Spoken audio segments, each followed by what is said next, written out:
Everybody put your mask on. Keep your mask on, please. This goes to everybody. Keep your mask on. Thank you. Hey, babe, let's go on an adventure. Get lit, clear your mind and surrender. Big racks to my name, get your bent up. Hey, babe, let's go on an adventure. Hey, babe, make it clap for a G.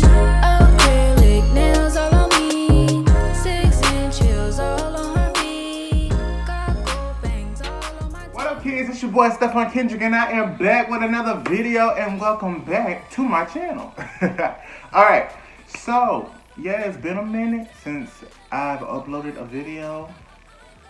It's been a crazy time since April. So, yeah, with this whole pandemic going on, I hope everybody is staying safe. I hope everybody is staying inside if you need to stay inside. Everybody put your mask on. Keep your mask on, please. This goes to everybody. Keep your mask on. Thank you. So, yeah, so keep your mask on, people. I'm tired of seeing people without their mask on. It just don't make no sense. It don't make no sense. Keep your mask on. Stay safe.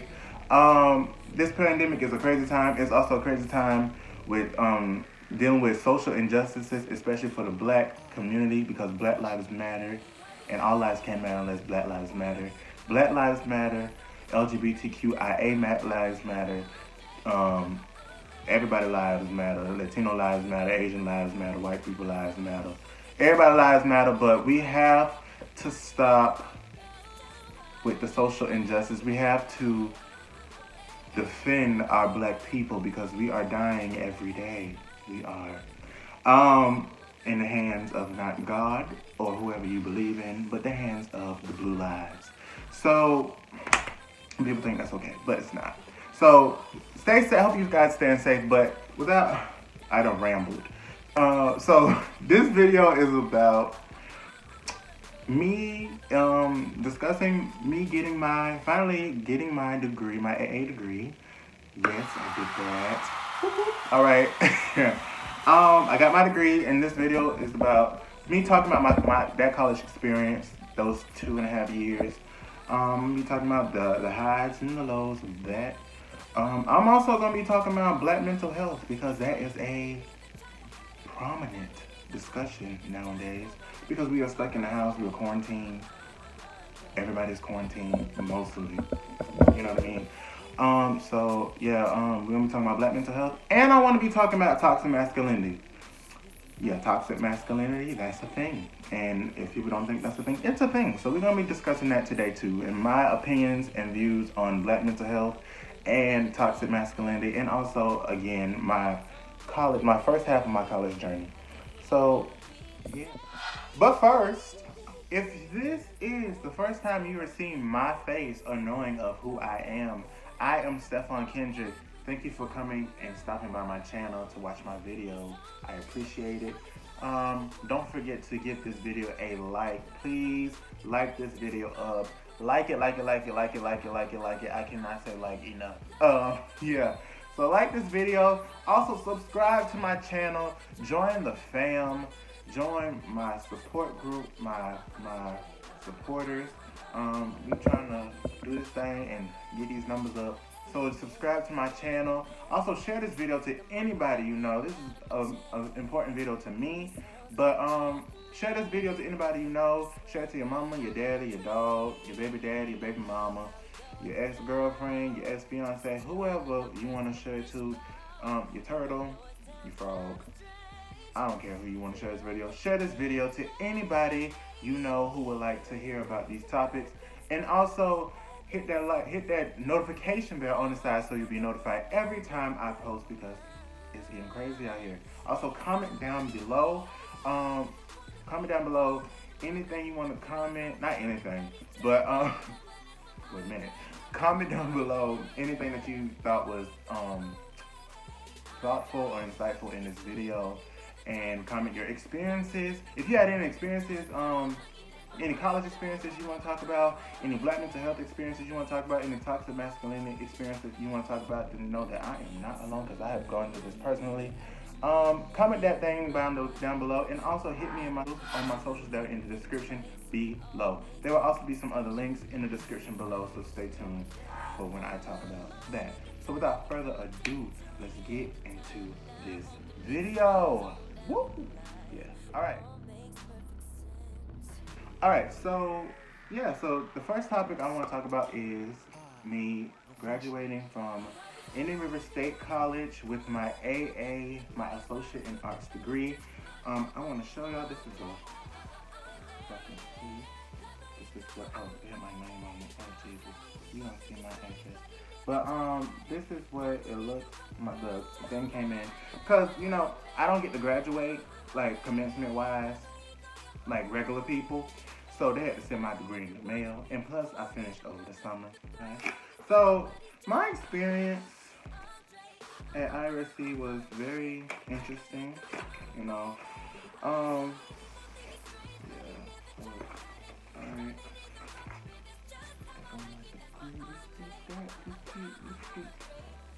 I'm gonna have to blur this out. I'm gonna blur it out. I'm gonna blur my name because I don't want y'all knowing my ingredients. So y'all got an associate in arts degree. Alright. But yeah, so y'all seen yeah, so okay, so my experience at IRSC, Union River State College, which is in my hometown, Corpus, Florida, stand up 772, was interesting. I just want to let y'all know that I could have went to a four-year university right after I graduated high school, but I chose to go to a JUCO, a junior college, for my first 2 years because you get the same type of classes but for less money and for less stress. Because I, at the time at being 18 and graduated from high school, even though I did want to go to a four-year university, and I got accepted by four universities, Bethune-Cookman, Alabama State. I could have went to UCF, the school I want them, striving to attend soon. Striving to attend soon. I got accepted to multiple different colleges, but I chose to stay home in Indian River State because I know personally I wasn't ready to go off and venture off into the world and take my classes. And my class sizes at Indian River State College were very small, so I was able to get one-on-one help. I was able to get hands-on help with all my work, all my projects, all my book reports or whatever you want to call it. And I got to have one-on-one time with like different people in my classes because it was on like the most in my classes were like 20. You know what I mean? So, and I got all of that for a low price. I don't owe any money to nobody. I got no student loan. I say I thank God for federal financial aid. Thank you, Jesus, and my mother. So yeah, so I got federal student aid, so I don't owe nobody no money right now. Thank the Lord for doing that for me. And I got a great experience out of it. But also, with the highs, there come the lows. So I'm gonna get really candid with you guys real quick. So my first year of attending school was the fall of after I graduated high school, which was August of 2017.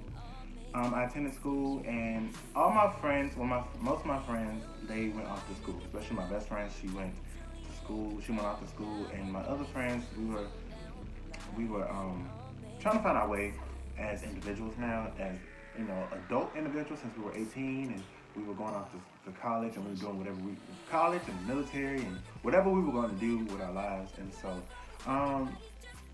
at that mindset of an 18-year-old and a post high school student, with you being with all of your friends and the same people every day, you see them every day. And plus, I was in extracurricular activities. I was in chorus and I was in band. And so the same people that I'm talking about, my friends and stuff, I saw them every day. I saw them for real every day, all day long. From 7, most days, from 7 to 8 o'clock. From 7 in the morning to 8 o'clock at night, because we had band practice from 5 to 8, or we had band practice from 2:30 to 4:30, and we had school from 7 to 2. So I saw them every day. You know what I mean? And so it was a comfortability factor with me seeing them every day. So I was comfortable and I was used to that. I was used to that, period. All right, so with fast forwarding to going to school and we are all branching off and venturing off into our own lives, it was a kind of a shock factor for me because it was transition. I was in a transitional period in my life. So I was moving from what I've known for 4 years to going into something that was new. Even though I was at home, it was new because I don't go to school every day.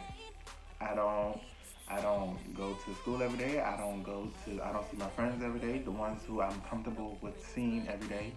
And it was a kind of a shock factor and it was a transitional period that I wasn't used to. So it kind of had me, I was struggling a little bit with trying to, maneuver in my new life practically. So I was a little stuck. So I was like I said, it took me a minute to adjust. And so me going to classes, I was just going to them. I did what I had to do because I paid all that money for them. And I had to do what I had to do. So I went to classes every day. The classes I had to go to, the days I went to classes, and I did what I had to do. I did my homework I had to do. I was struggling in maybe one class that was my mistake. Okay, listen. If you're not good at math, this is disclaimer. If you're not good at math, do not take math at night.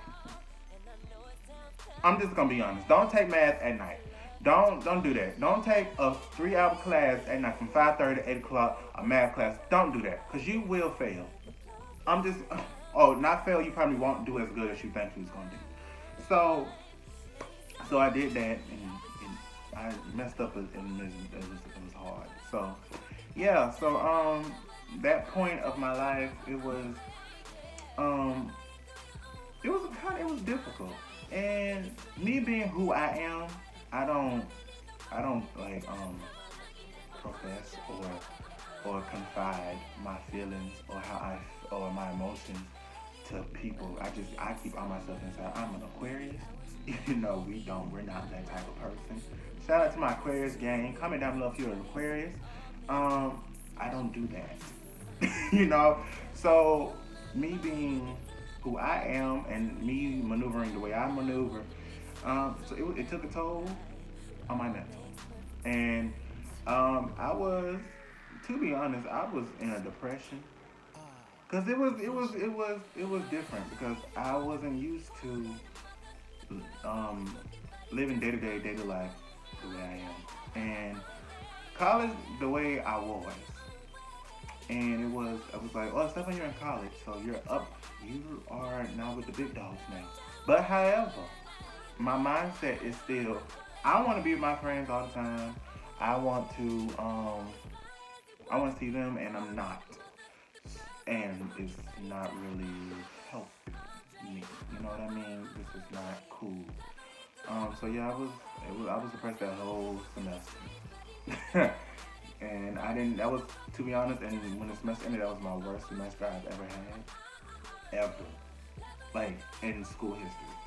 Because I wasn't feeling it. I just was going to class and coming home. Going to class and coming home. You know what I mean? And did my homework and did what I was supposed to do. Took the test. Probably didn't do well in that class. I'm trying to tell you, don't take math that night. I didn't do well, and that was that. So, when that semester was over, and that was the end of my fall semester 2017-2018, I did not go back to school. I took a semester off. The spring of 2018, I did not go back to school. And I was badgered for that. My mom and my grandmother and my family members and my friends, they were like, Stephan, why are you not going to school? You need to be doing something. Do something. You need to be doing something. Why you ain't going to school? Why you ain't going to school? You need to go to school. And it's like, you don't really understand half of the situation of why I decided I did not want to do that. I needed a mental break from academics. I needed to figure out what I wanted to do with my life. um, how I want to maneuver because I cannot maneuver in this toxic mindset, and it was not cool. And so I took that break, and I just did nothing. I was supposed to work, I didn't. Sorry. Um, yeah, I was supposed to work. I didn't work, but it is what it is. But so yeah, and I took that break, but then I went back, and I was figuring out who I was at that moment because I turned 19, and me turning 19, that 2018, my 19th year of living was a very pivotal and prominent year in my life because I depended on I finally depended on somebody like to like help me through what I was going through. And it wasn't like a physical person. It was the Lord and Savior Jesus Christ. Amen. And this video is gonna be going to the YouTube world. So if whoever you believe in, but I believe in Jesus, I believe in God, and I got baptized when I was 8 or 9 years old, but I didn't really understand it at that point. But how funny it is, 10 years later, I really understood what the Lord could do for you, and what God can do for you, and what Jesus can do for you, and how He clears your mind, and He clears your mindset, and He blesses you with opportunities, and He shows you that your life is worth living.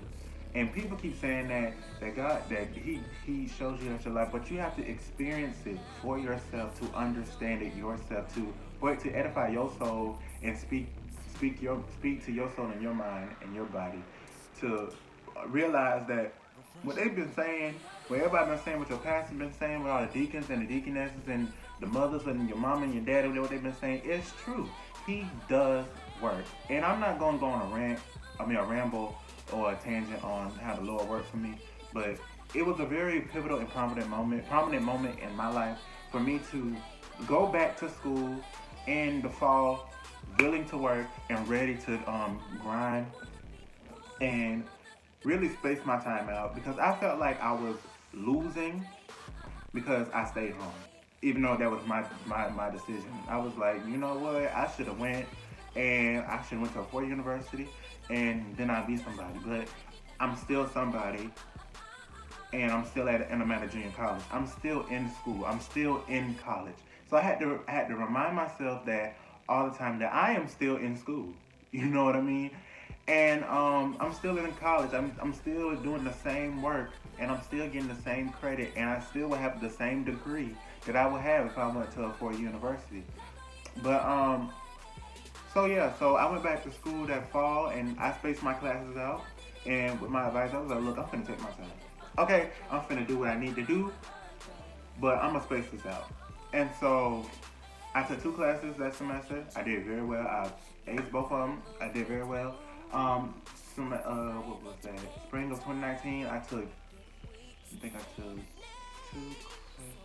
3 classes that semester. I was like, I'm gonna up my game. I'm just like, look, you see, I did well. Let me up my game. So I took 3 classes, did perfect. I did well in those classes. I worked hard for them.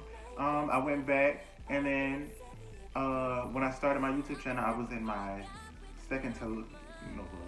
third to last semester in October. Well, I started in October, and so I took 4 classes that fall of 2019, and I did very well in those classes. And I took my 4 classes in the spring of this year, which was hard because I started off in the classroom, but then in March we ended up at home, and because of the pandemic and everything. So I did very well considering that what I paid for is not what I ended off with. I paid for face-to-face classes, and then I ended up with virtual school. So I did very well that semester. And then my last semester was in May, and I finished in June. And that's how I got, that degree that I showed you guys earlier. So that was my journey. It was a very interesting journey, but I learned a lot about myself and who I was, and my confidence level and my self-esteem level went up, and I started to realize that I am worth living and worth fighting for, and my life is worth fighting for, and that I can accomplish anything because I already knew that. First of all, I'm a child of God, but second of all, I'm talented, I'm black, I'm young, I'm gifted, I'm the I'm the ingredients to success. Period. And if you're having those struggles for like my class of 2020, or that's just starting school this fall, or like you see that, remember that, especially my black people, remember that you are worth fighting for. You are the dream, and I'm being very honest. You are the dream that our ancestors have fought for, and you're talented, you're gifted, you will be successful. And if you believe in God and Jesus, you know He is covering you with His blood, and you'll be okay. You'll be fine. So, yeah. So now moving forward, I'm waiting on going to finishing my bachelor's degree. Now, this is gonna be a struggle because we are in the middle again of a pandemic. Y'all can y'all can play a drinking game of how many times I've said pandemic in this video. Comment down below how many times I said pandemic in this video. So yeah, we're in the middle of a pandemic, and schools and colleges and universities, they are open, but the one I'm trying to go to only has a selected few majors that they're taking, and unfortunately my major is not on the list. And so my major has to do with hands-on activity because I'm going into radio television production, and so that has to do with a lot of equipment and all of those things. And so I have to wait it out until I can go to school again. But I'm ready, and I'm ready to venture onto this next chapter of my life. You know what I mean? And can't see what the world has for me and what God has for me, and just waiting on that. So yeah, that's my journey for college. You know what I mean? And I can't wait to see what's next. So yeah, that was my journey. Alright, so this next topic I want to talk about is a very important topic. I've seen different things about it on social media, and I see since we're now in this crazy time of this pandemic, we are not focusing really on our mental health, which we should be doing, but I want to specifically talk about black mental health. You know, since I'm a black man, so I really care about my people. I care about everybody. I really care about everybody's well-being, but specifically I care about my people and our mental health. Yeah, we need to really think about that and normalize black mental health awareness.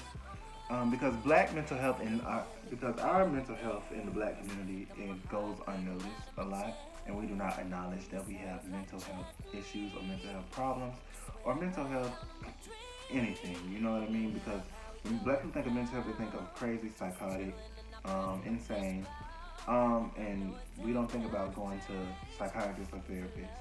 You know, so we just sit with it and then go insane day by day, you know, without dealing with it or just pushing it in the back of our minds, and essentially it does not go away. There are a lot of mental health issues. You know, you have BPD, you have borderline personality disorder, you have bipolar disorder, you have schizophrenia, you have multiple personality disorder, if that's a disorder. Anxiety and depression are mental health issues, you know, and so, and a lot of black people deal with those two mainly, anxiety and depression, severe depression, and suicidal thoughts. You know, me myself have dealt with those issues twice, really prominently twice in my life.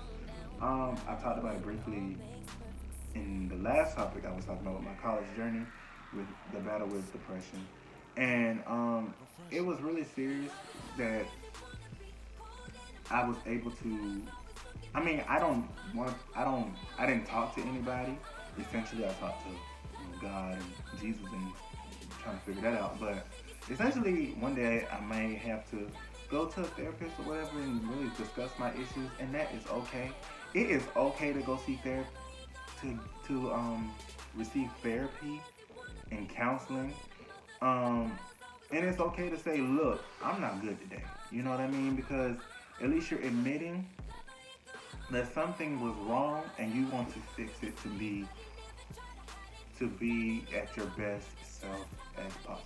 So, some of the stats of Black mental health, I got this from mentalhealthamerica.org, and we're talking about Black and African American communities and mental health. I'm gonna put this link to this website in my description below. So we have 13.4 of the population identified as Black African American, right? Of those 13.4 million, 13.4%, 16% reported having a mental illness in the past year. So that's 13.4% of the U.S. population identifies as Black or African American. Of those, over 16% reported having a mental illness in the past year. Okay, that is over 7 million people. 7 million. Now, that's only over 7 million people. There is over probably 40 million Black Americans in this country. That out of the 7 million, the other 33 million. Essentially, if there's 40 million in this country, I'm just estimating here. There are 37 million people who probably do have a mental illness but do not want to acknowledge it. You know what I mean? And overall, we need to acknowledge that. We need to normalize Black mental health awareness, and that it's okay to not feel okay, and it's okay to talk to somebody about that. You know what I mean? So we have to check on our family and friends, the ones who are like, I'm good. You good? I'm good. Like we solid over here. Like we good. You not good. Like express to me everything that's going on, because I'm good. Like I'm good with you. We can have a conversation. We can have a candid conversation. If you don't want to talk to me, I can give you somebody to talk to. We can research somebody you can talk to. You know what I mean? Because we need to check on our people, because the ones who say they good are not really good, and the ones who say they good, and the ones who commit suicide or whatever, or in their lives, are the ones that you do not suspect, but there were signs, and we missed the signs, and we have to do better. So yeah, and me being that type of person, I always tell all my friends or people who I'm close with or have a connection with that if you want to talk, you can come to me. You can text me, you can FaceTime me, you can call me. Hey, Steph, well, can we talk real quick? Don't tell nobody this. We just have a personal conversation. I'm good. Your situations or whatever are safe with me, because I ain't that type of person to be telling all your business. Because I believe whoever business, if you wanted me to be told, you could have told everybody on the internet, but you chose not to. So if you just want to have a personal, intimate conversation with me, I'm good with that. You know, we can call, we can talk, and so forth, and vice versa. If I have issues that I want to talk to you about, then I'm able to. You know, and we have that open communication. That's what we need to have with everybody that we're close with or not close with. You can talk to your neighbor. You know, tell your neighbor, look, if you have any problems and you need to deal with them, you can come. We can have a conversation. You know, set that boundary though. But like, be like, look, if you want to talk, we can talk. You know what I mean? We can have that open conversation, and you can tell me, and we can get through this. We can get through this together, and I can help you with what you need to be helped with. You know, love your neighbor, love thy neighbor as thyself. That's in the Bible. Even though if you don't read the Bible or not, whoever you believe in, that's if you love yourself that much, then you will be able to love another person enough to help them survive and help them be healthy and help them have that open conversation and realize that something is wrong. You know what I mean? And we can go forth and do what we need to do. So I'm gonna have some links in the description below from mentalhealthamerica.org and some other mental health things. So let's normalize Black mental health awareness, because our mental health is important, because we are already going through a lot of stuff in this country already, just being Black in general, from years and years and years of oppression and discrimination and prejudice and racism and colorism and brutality, police brutality and just injustices in general.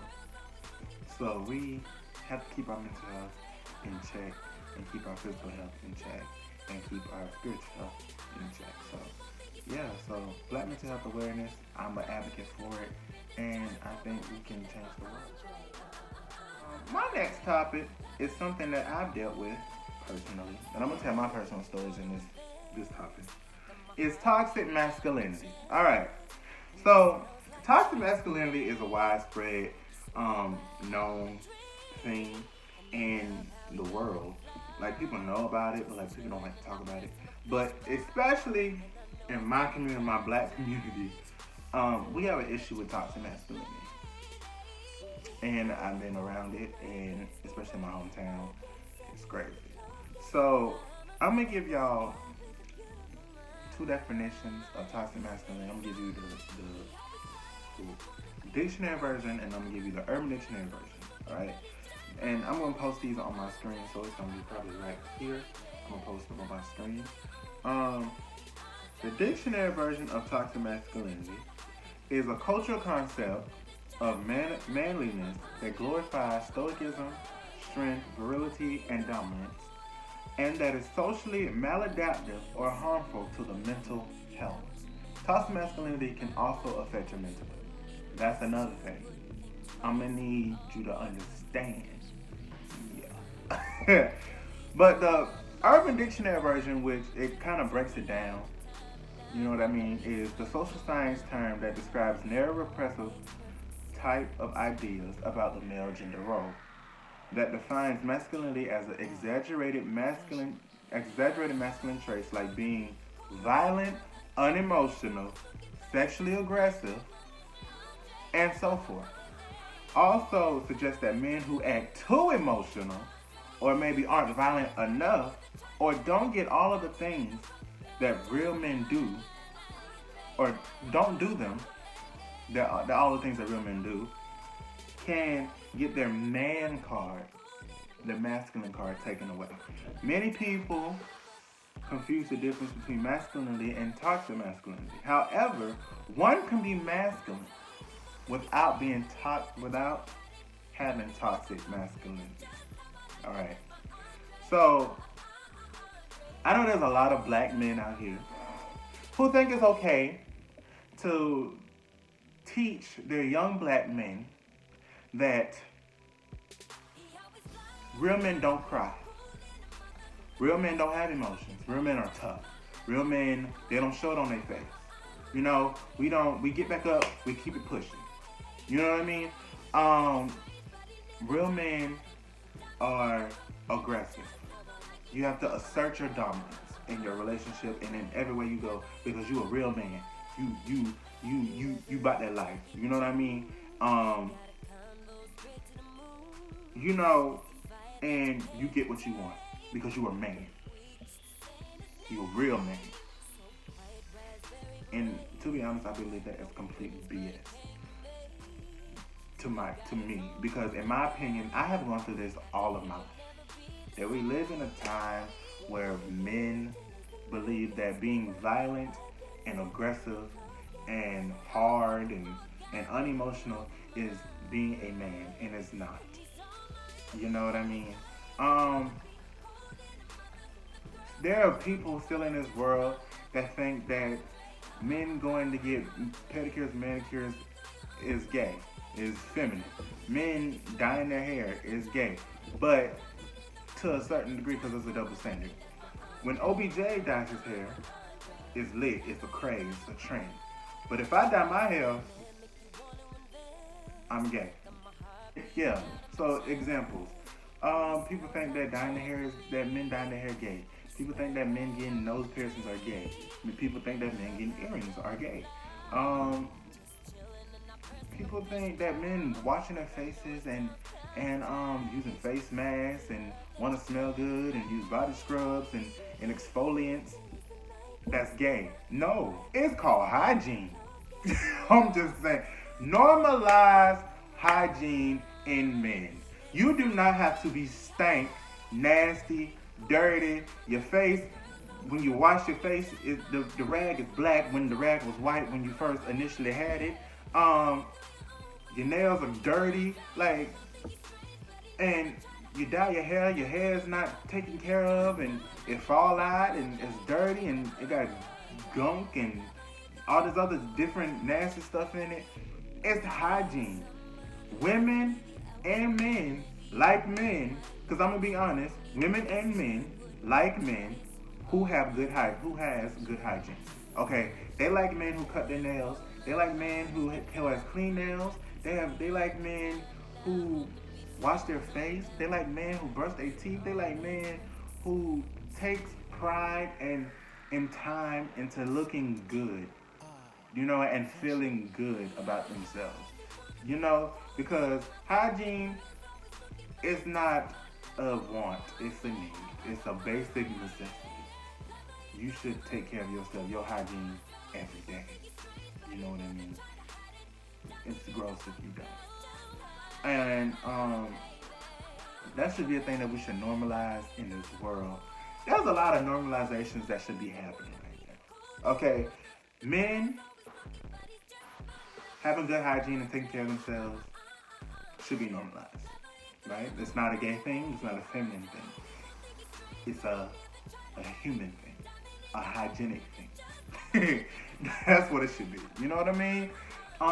Yeah. So we need to get this out of our mindset that, if a little boy color his hair, it's gay.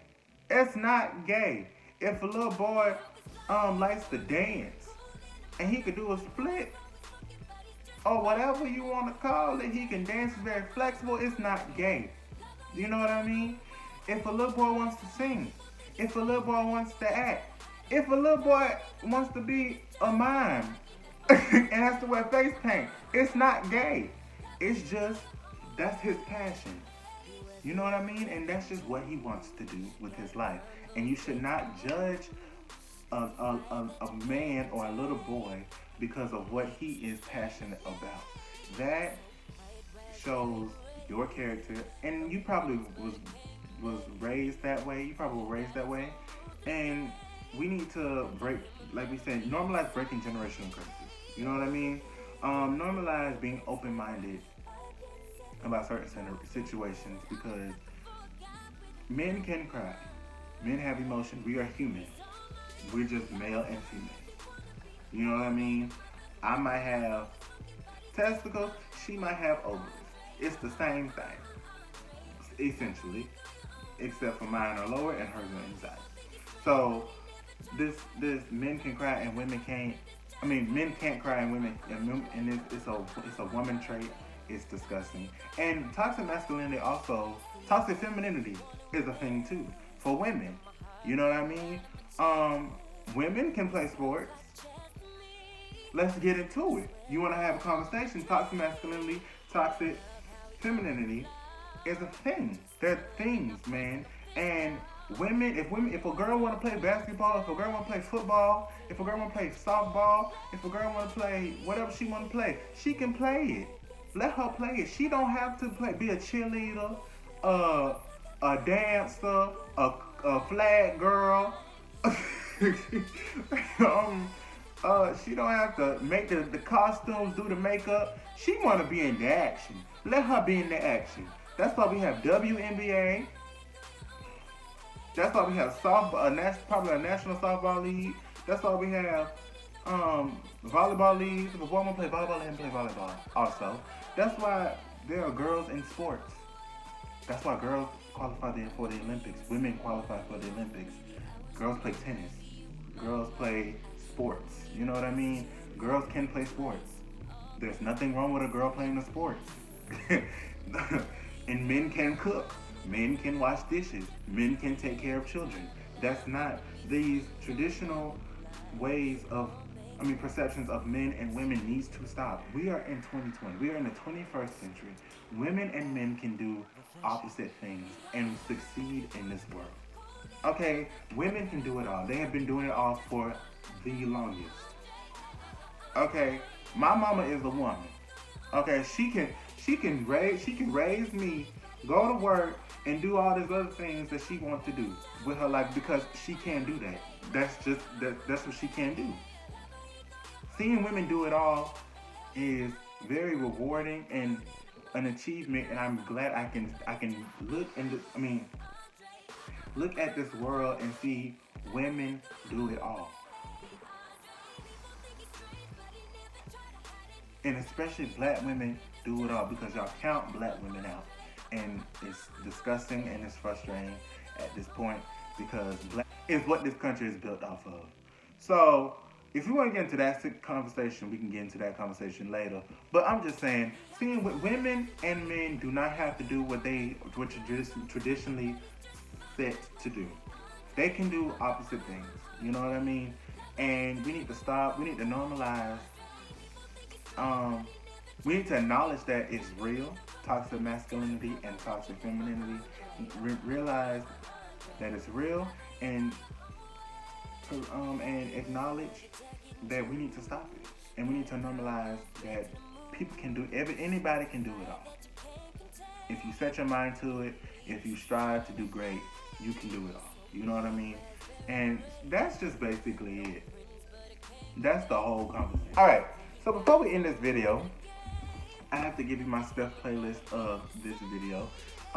So I think I might do a whole Steph playlist video of different artists, songs, and albums that I've been listening to since the last time you see my face, or since this pandemic has started, because a lot of music has been pushed out since April, since the last time I made a video, and I'm excited and I'm thrilled that we have music is still pumping through this country while we're going through this tough time.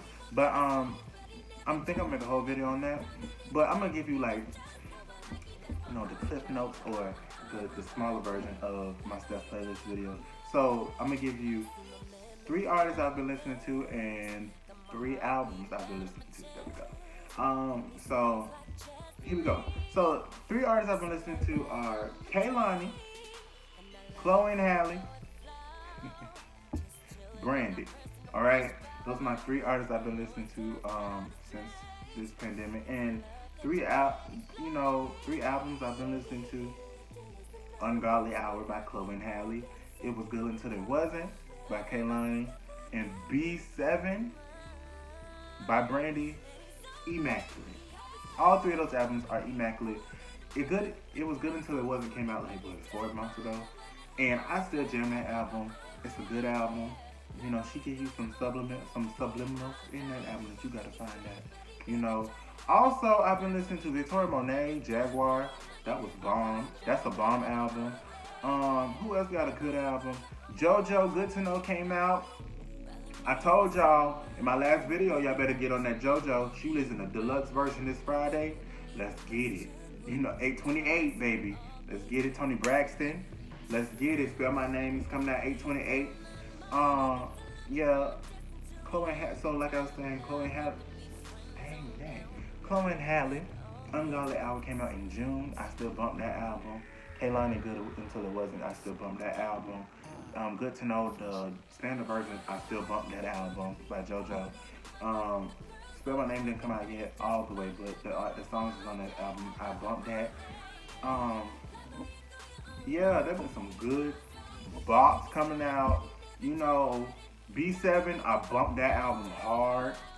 Brandy is just a wonderful kind of creature. So yeah, I'm gonna get into those, the details and logistics of those albums in a video. Comment down below if you want that video, that Steph playlist video, because I really want to get into some artists that I really love and some other artists that you might not know that you might like after you listen to the video, after you look at the video. So yeah, that's my Steph playlist. So yeah, let's end this video. This is the end of my video. I've been rambling about some topics that have been on my mind for a while, and some things that I've been experiencing and seeing and observing in the world. So don't forget to like this video, comment down below all the things. Also, before I forget, there will be a link for voters registration, because 2020 is a pivotal year for voting. We have to vote. Our vote matters. And I'm talking to my Gen Z, my Gen X, my millennials. All my generation and the two before me. We have to vote. I know everybody believes that their vote does not matter. Their vote does not count. But all of our votes matter, and all of our votes count. And we have to put forth the effort and fight for justice, for equality, for life, essentially, because there are a lot of people dying during this pandemic. And if we would have had a better administration, things like this would not have happened. We would have been living our daily lives outside at concerts, chilling, probably. You know, we probably would have had like a little a little oops, but that's it. Not a pandemic, not a worldwide pandemic for 6, 7 months. You know what I mean? So we have to vote. We have to vote this election. I'm voting for whoever I'm voting for. You know what I mean? You vote for who you vote for, but please vote for what is right. You may not like all of what they're doing. That doesn't mean you don't vote at all. You vote for what's right. If you like if something they're saying really clicks and sticks with you, the right side, please do not hesitate to vote this election. We need our votes. All our votes count. All our votes matter. And we need to win this election so we can get our lives back on track. Because if we do not, and this crazy administration comes back into office, our country is going down a dark hole really fast. And we do not want to see that happen. So I want my 20s, and to be young, because I'm just starting my 20s. I'm only 21 and it's 2020. You know what I mean? This decade is just getting started. So I want to live to see greatness in my 20s, and I want to live to actually go outside normally, you know, without a mask on. But, and I take precautions with going outside. I want to be able to be safe, but also be healthy, and also be not hunted down by people. So, like I'm saying, vote. I'm going to say it again. Your vote counts. Your vote matters. The link for voters registration will be down below. And thank you for watching my video.